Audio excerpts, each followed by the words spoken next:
how to turn off follow suggestion on Instagram. Hey everyone, welcome back to the channel. In today's video, I'll show you how to turn off follow suggestion on others people Instagram accounts. So now without further ado, let's get started. So first thing first, open the Instagram app on your phone and make sure that you are logged into your account. And now here, once you are inside the Instagram app, simply tap on the profile icon shown in the bottom right corner of the screen.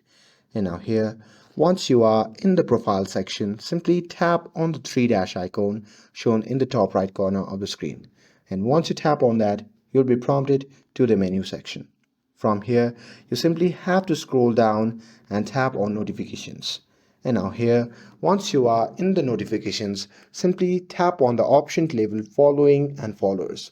And now here, once you are under the following and followers, you need to change few settings. So first off, see for the option labeled accepted follow request and simply turn it off by tapping on off.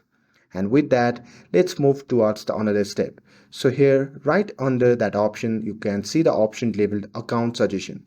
So simply turn that off too by tapping on off. And once you have done that, you have successfully disabled follow suggestion on Instagram. And with this, if you found this video helpful, then don't forget to like, share, and subscribe to get updated for more videos. Thanks for watching, and I'll see you in the next video.